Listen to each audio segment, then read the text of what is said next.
Hello दोस्तों, मैं विनय आनंद आपका इन्फो दोस्त आप सबका स्वागत करता हूं। और दोस्तों आज के दिन का ये पहला वीडियो और इस वीडियो में मैं आपके लिए टीचिंग एप्टीट्यूड से रिलेटेड कुछ क्वेश्चंस को करवाने वाला हूं। तो इस वीडियो को बिल्कुल लास्ट तक देखना और बिल्कुल ध्यान से देखना, क्योंकि ये क्वेश्चंस काफ़ी इंपॉर्टेंट हो सकते हैं।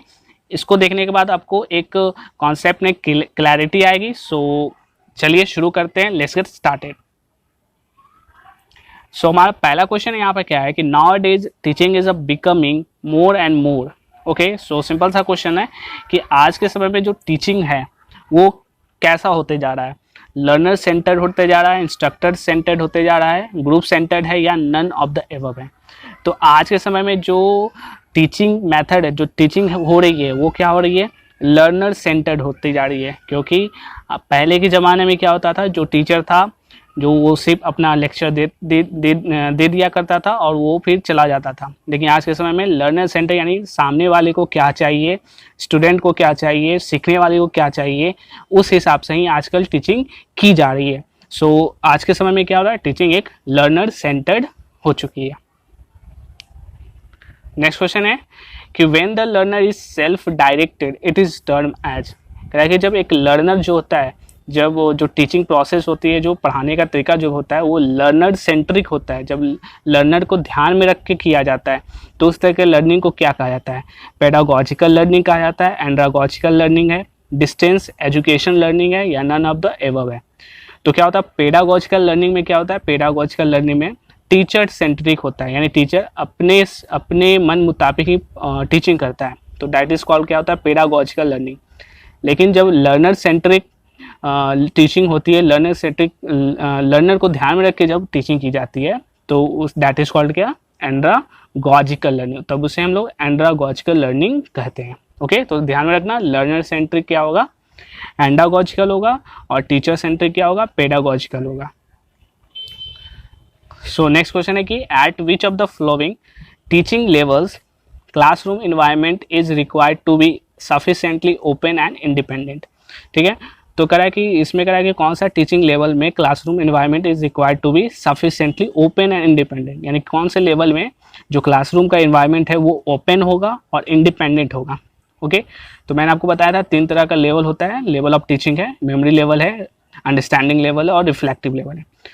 तो किस में ये ओपन और इंडिपेंडेंट होना चाहिए, तो क्या होगा, ये रिफ्लेक्टिव लेवल में होगा। ठीक है, अगर रिफ्लेक्टिव लेवल में टीचिंग में क्या होती है, इसमें जो लर्नर होता है वो अपने माइंड से, अपने उसने जो भी सीखा है उस सीखने के बाद उससे क्या करता है, एनालाइज करता है, खुद के विजडम के आधार पर, खुद के नॉलेज के आधार पर वो अपने आप को एनालाइज करता है, किसी प्रॉब्लम को एनालाइज करता है, उसका सॉल्यूशन ढूंढता है।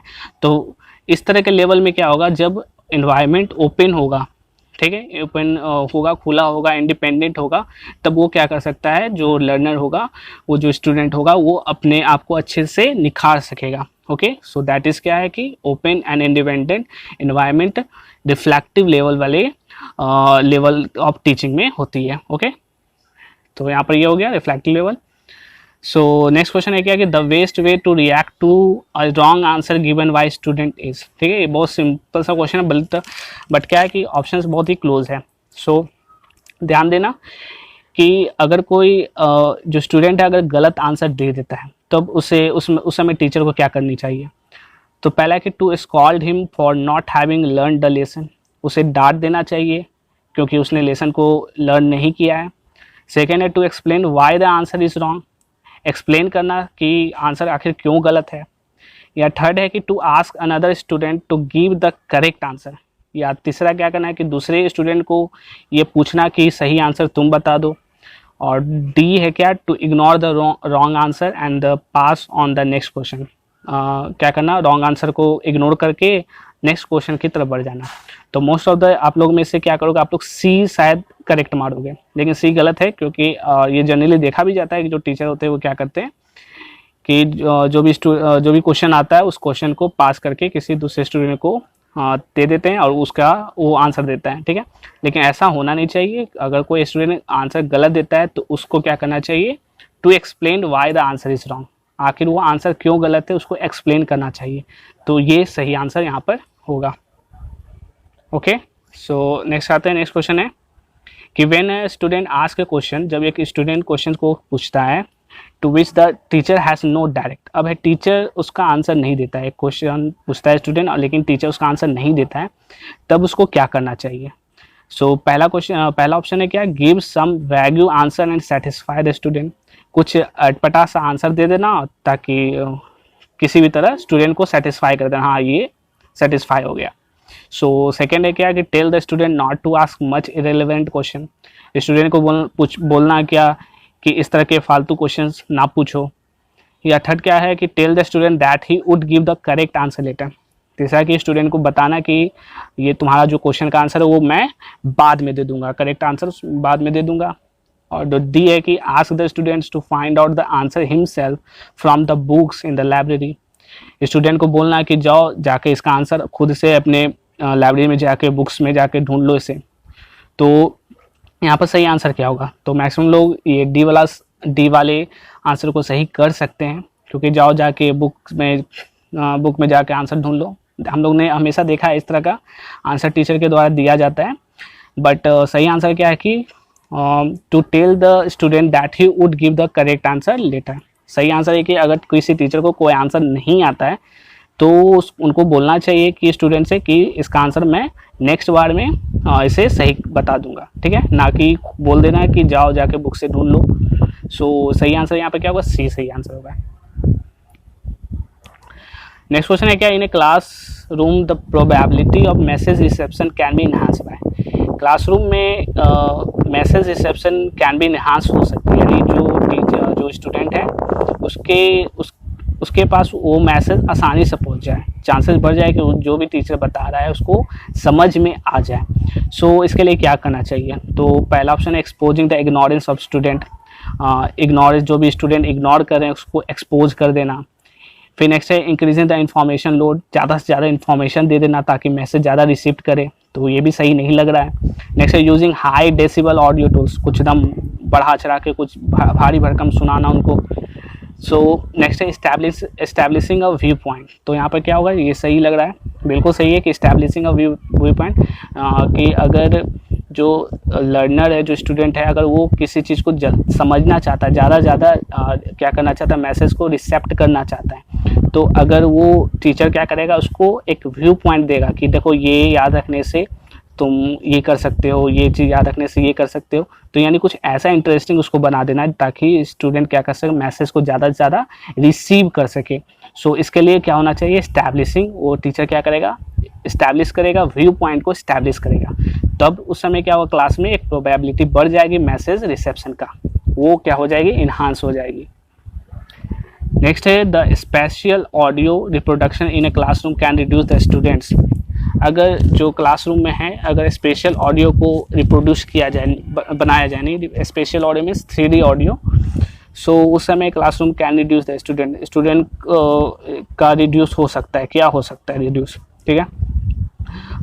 रिस्पेक्ट फॉर द टीचर का रिस्पेक्ट कम हो सकता है, मोटिवेशन फॉर एक्सीलेंस के लिए मोटिवेशन कम हो सकता है, इंटरेस्ट इन टेक्नोलॉजी से इंटरेस्ट कम हो सकता है, या कॉग्निटिव लोड इन अंडरस्टैंडिंग, ठीक है, जो भी कॉग्निटिव लोड है, समझने का जो भी लोड है, यानी एक स्टूडेंट के पास क्या होता है, सबके पास अपना अपना एक कैपेसिटी होता है, अगर उस कैपेसिटी से अगर ज़्यादा कोई चीज़ पढ़ लिया है, जैसे आप ही लोग अगर कुछ ज़्यादा पढ़ लोगे तो आपको भी क्या होगा, एक माइंड में लोड बढ़ जाएगा, जिसको क्या कहते हैं, कॉग्निटिव लोड कहते हैं। सो अगर ये क्या इस तरह के 3D साउंड को, इफेक्ट को दिया जाएगा क्लास में, तो इससे क्या होगा, यानी एक 3D इफेक्ट दिया जाएगा, यानी एक म्यूज़िक का वातावरण जब दिया जाएगा स्टूडेंट को, तो उससे क्या होगा, जिसके अंदर जो कॉग्निटिव लोड है, इन अंडरस्टैंडिंग है, वो क्या हो जाएगा, कम जाएगा, ठीक है, यानी उन पर जो लोड है वो कम जाएगा।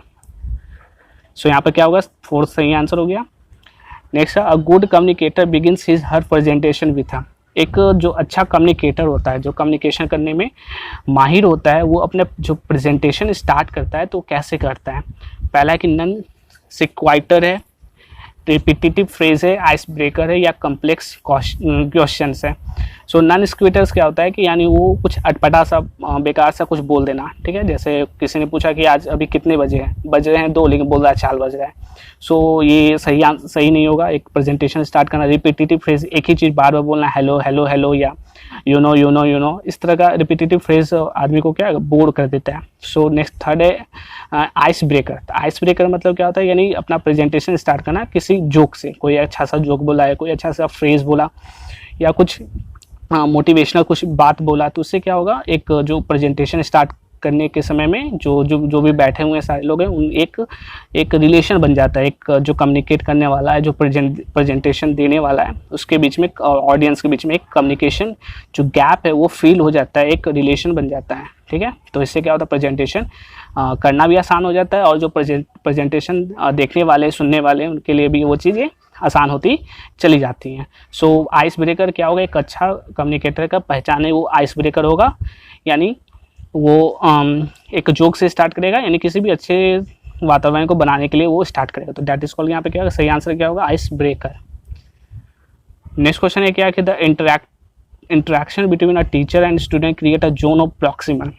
जब एक टीचर और स्टूडेंट में एक अच्छा इंटरेक्शन होता है, अच्छे से बातचीत होता है, तो उसमें एक जोन क्रिएट होता है। दैट जोन क्या कहलाता है, तो कन्फ्यूजन कहलाता है, डेवलपमेंट कहलाता है, डिस्टॉर्शन कहलाता है, डिफरेंस कहलाता है। सो तो अच्छा से जो स्टूडेंट और टीचर में जब अच्छा इंटरेक्शन होगा, एक गुड इंटरेक्शन होगा, तो क्या होगा, एक डेवलपमेंट होगा, एक जोन क्रिएट होगा। दैट जोन से क्या होगा, उस जोन से डेवलपमेंट होगा, ठीक है। टीचर का डेवलपमेंट होगा और स्टूडेंट का भी डेवलपमेंट होगा। तो यहाँ पर सही आंसर क्या है, डेवलपमेंट। नेक्स्ट क्वेश्चन है कि the classroom communication should essentially be. एक क्लासरूम जो कम्युनिकेशन है वो होना चाहिए, जरूरी है, क्या होना चाहिए, एम्पैथेटिक होना चाहिए, एब्स्ट्रैक्ट और नॉन डिस्क्रिप्टिव होना चाहिए, या कंट्रैक्ट होना चाहिए। तो क्या होना चाहिए, तो सिंपल है, एम्पैथेटिक होना चाहिए, यानी सहानुभूति, यानी जो टीचर का सहानुभूति स्टूडेंट से होना चाहिए, स्टूडेंट का सहानुभूति एक टीचर से होना चाहिए। तो एक अच्छा क्या होगा, क्लासरूम का कम्युनिकेशन, क्लासरूम का वातावरण, इन्वायरमेंट एक अच्छा होगा। नेक्स्ट क्या है यहाँ पर, इसको ध्यान से देखना। यहाँ पर है क्या कि विच of the flowing set of statement best represent the nature and objective of teaching and learning. Teaching और लर्निंग का क्या एक अच्छा ऑब्जेक्टिव हो सकता है, यहाँ पर क्या प्रेजेंट कर रहा है, ठीक है। तो ध्यान से ऑप्शंस देखना। पहला है क्या, teaching is like a selling and learning is like buying. Teaching एक तरह का सेलिंग है, बेचना है, और लर्निंग खरीदना है। सो ये तो गलत ही है। सो नेक्स्ट क्या है, teaching is social act while learning is personal act. Okay, so सही है। टीचिंग क्या है, एक सोशल एक्ट है, सामाजिक एक्ट है, और लर्निंग एक पर्सनल एक्ट है, बिल्कुल। नेक्स्ट है क्या, teaching implies the learning where the learning does not imply teaching. Teaching से क्या होता है, लर्निंग आती है, ठीक है, लेकिन लर्निंग से टीचिंग नहीं आती। तो ये भी क्या है, हाँ ठीक है, हो सकता है। नेक्स्ट है, teaching is a kind of delivery of knowledge while learning is a like receiving. Teaching क्या है, नॉलेज को डिलीवर करना, जबकि लर्निंग क्या है, रिसीव करना, ठीक है। फिर नेक्स्ट है, teaching is an interaction and is a triadic in nature whereas a learning is a active engagement in a subject domain। तो कह रहा है क्या कि जो टीचिंग है वो एक इंटरेक्शन है, ठीक है, इंटरेक्शन होता है, इज ए ट्राइडिक नेचर, एक बहुत क्या है, त्रिविमीय आकृति में, त्रिविमीय नेचर होती है, 3D नेचर होता है। वेराज लर्निंग जो होता है वो एक एक्टिव एंगेजमेंट है इन सब्जेक्ट डोमेन। जो भी सब्जेक्ट में लर्निंग हो रही है उसमें लर्नर का एक एक्टिव एंगेजमेंट होता है। तो ये चार चीज़, तो पहला तो ए तो गलत है, तो ए तो हटा दो यहाँ से, ठीक है। सो फिर क्या है, बी है कि सोशल एक्ट है, बी बिल्कुल सही है। फिर उसके बाद सी क्या है, ये भी सही है, सी हो गया, बी एंड सी। और डी जो है, teaching is a kind of delivery of knowledge while learning is a like a receiving it. तो जो टीचिंग है वो नॉलेज को डिलीवर करना है और लर्निंग है रिसीव करना है, ठीक है। तो ये तो सही नहीं है, सिर्फ लर्निंग का मतलब रिसीव करना ही नहीं होता है। जबकि ई में क्या है कि टीचिंग इंटरेक्शन है, triadic nature, whereas a learning is active engagement है सब्जेक्ट डोमेन। तो बिल्कुल सही है, टीचिंग क्या है, इंटरेक्शन हो रहा है, टीचिंग में इंटरेक्शन होना चाहिए। और ये त्रिविमीय होता है, ट्राइडिक होती है, 3D नेचर की होती है, जबकि लर्निंग क्या है, एक एक्टिव एंगेजमेंट है सब्जेक्ट डोमेन में। तो यहाँ पर सही क्या हो गया, आपका हो गया B C and E, B C and E, यहाँ पर क्या फर्स्ट वाला आंसर हो गया, ठीक है। नेक्स्ट क्वेश्चन है क्या, from the list given below identify the learner characteristic which would facilitate teaching learning system to become effective। तो टीचिंग लर्निंग फिर इफेक्टिव होने के लिए इसमें क्या, एक लर्नर का कैरेक्टरिस्टिक होना चाहिए, ओके। तो एक learner prior experience of learn, एक लर्नर क्या होता है, एक एक्सपीरियंस होना चाहिए, उसको लर्निंग करना का एक अनुभव होना चाहिए, ठीक है। फिर learner is a family lineage, learner जो है एक फैमिली लीनेज होगा, मतलब उसका फैमिली का वंश से है इसलिए लर्नर है। फिर aptitude of the learner, learner का एक एप्टीट्यूड होना चाहिए, क्षमता होनी चाहिए, एप्टीट्यूड होना चाहिए। Learn as a stage of development, learner जो है एक डेवलपमेंट के स्टेज में होनी चाहिए, लर्नर्स का एक अच्छा हैबिट होना चाहिए, हॉबीज़ होनी चाहिए, या लर्नर्स रिलीजियस एफिलिएशन होना चाहिए, या लर्नर धार्मिक होना चाहिए। ओके, सो क्या है, एक लर्नर का अच्छा कैरेक्टरिस्टिक ढूंढना है आपको। तो एक पहले तो है कि उसको एक एक्सपीरियंस होना चाहिए, प्रायर एक्सपीरियंस ऑफ लर्निंग, यानी उसको लर्निंग करने का एक्सपीरियंस होना चाहिए। सेकंड क्या है कि वो उसके पास एक एप्टीट्यूड होना चाहिए, हाँ कि वो लर्निंग कर सकता है। और तीसरा क्या होना चाहिए, वो इस स्टेज में, वो learner is stage of development, वो डेवलपमेंट के स्टेज में होना चाहिए, तब एक अच्छा लर्नर, ये क्या है, लर्नर का एक अच्छा कैरेक्टरिस्टिक से गुण है। लर्नर का फैमिली के वंश से कोई मतलब नहीं है, लर्नर को पिज़्ज़ा खाना पसंद है नहीं पसंद है उससे कोई मतलब नहीं है, लर्नर हिंदू मुस्लिम क्या है उससे कोई मतलब नहीं है। सो तो यहाँ पे क्या है कि एक सही एक्सपीरियंस, एक एप्टीट्यूड एंड एक स्टेज ऑफ डेवलपमेंट होना चाहिए। तो यहाँ पे क्या, कौन सा ऑप्शन है, A, C and D, fourth answer. Okay, so next पढ़ते हैं। नेक्स्ट है which one of the following is a key behaviour in effective teaching. Effective teaching में एक की बिहेवियर क्या हो सकता है, ठीक है। सो यहाँ स्ट्रक्चरिंग है, इंस्ट्रक्शनल वैरायटी है, क्वेश्चनिंग है, using student ideas and contribution है। तो इफेक्टिव टीचिंग में एक जो टीचर का क्या अच्छा बिहेवियर होना चाहिए, क्या वो स्ट्रक्चरिंग होना चाहिए, स्ट्रक्चर करने वाला होना चाहिए, इंस्ट्रक्शन अच्छा अलग अलग तरह का इंस्ट्रक्शन देने वाला होना चाहिए, क्वेश्चन करने वाला होना चाहिए, या स्टूडेंट को आइडिया को ही कंट्रीब्यूट करने वाला होना चाहिए। सो क्या होना चाहिए, तो सबसे अच्छा क्या है, इंस्ट्रक्शनल वैरायटी। अगर जो टीचर के पास इंस्ट्रक्शन देने का अलग अलग तरह का वैरायटी है, यानी वैरायटी मतलब अलग अलग तरह से वो इंस्ट्रक्शन दे सकता है, तो एक अच्छा इफेक्टिव टीचिंग हो सकता है। स्ट्रक्चर है तो जितने भी लोग हैं वो क्या अच्छे किसी भी क्वेश्चंस को अच्छे से स्ट्रक्चर कर सकते हैं, क्वेश्चन तो पूछ सकते हैं, क्वेश्चन पूछने में तो सब लोग माहिर ही होते हैं, और स्टूडेंट के आइडिया को ही घुमा फिरा के बताना भी सिंपल है। सो लेकिन एक टीचर को अगर वो इंस्ट्रक्शन को वैरायटी ऑफ तरीके से, यानी वेरियस तरीके से वो इंस्ट्रक्शन दे सकता है, बता सकता है, किसी भी एक चीज़ को अलग अलग ढंग से बता सकता है, दैट उससे क्या होगा, एक टीचिंग इफेक्टिव होगी। जो बच्चा समझ नहीं सकता है वही बच्चा अच्छे से क्या होगा, इसलिए समझ लेगा। ओके, सो यहाँ पर सही आंसर क्या होगा, इंस्ट्रक्शन वैरायटी। सो अब आते हैं नेक्स्ट क्वेश्चन है कि on the basis of summative test. Summative test आप लोग ने सुना होगा, FANSA। सो वो ये है, इससे समेटिव टेस्ट है, teacher is interpreting his her student performance in a term of their wellness, lifestyle, evident and behaviour. So ये जो ऐसे टेस्ट होता है वो उसमें जो स्टूडेंट का है कि वो उसके बिहेवियर को टेस्ट किया जाता है, यानी जो सुना होगा आप, FA जो टेस्ट होता है वो हर 3 मंथ या 4 मंथ में होता था, और जो समेटिव टेस्ट होता है वो 6 मंथ पे होता था।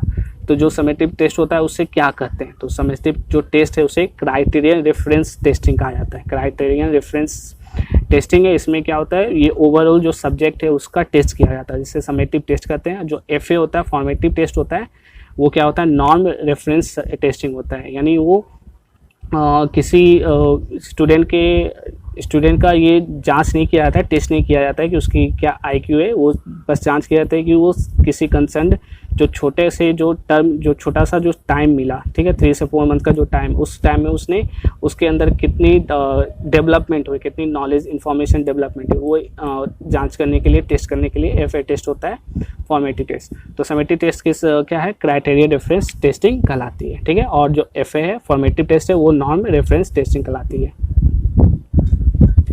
नेक्स्ट है यहाँ एसेशन रीजन का क्वेश्चन है, all teaching implies learning. Teaching करने से लर्निंग आती है, टीचिंग जो करता है, जो टीचर है वो धीरे धीरे क्या करता है, लर्न भी करता है, सीखता भी है, तो बिल्कुल सही है। फिर learning to be useful must be derived from the teaching. Learning क्या है, यूजफुल है, बिल्कुल ठीक है, but must be derived from the teaching. Teaching से डिराइव्ड होती है, यानी लर्निंग करने से टीचिंग आती है, तो ये सही नहीं है। जो लर्न करता है, जो अच्छा सीखता है, वो ज़रूरी नहीं है कि वो एक अच्छा टीचर हो, अच्छा वो टीच कर सके, लेकिन एक जब टीचिंग जो करता है, जो टीचर है, वो जब टीचिंग करता है तो वो हमेशा क्या करता है, कुछ ना कुछ सीखता है, कुछ ना कुछ लर्न करता है। तो एसेशन A तो बिल्कुल सही है, लेकिन रीज़न R क्या है, गलत है, यानी A is true but R is false.